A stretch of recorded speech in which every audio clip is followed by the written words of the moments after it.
drives the Dodge 1500. Here's Andy Coward, ladies and gentlemen. One of them Chevrolets. 2006 Chevrolet. See if he's going to do anything with that Ford pick-em-up truck. Here's my buddy Sam back across the track.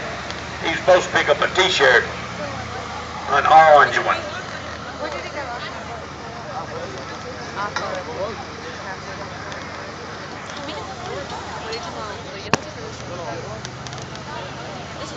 I hope it does.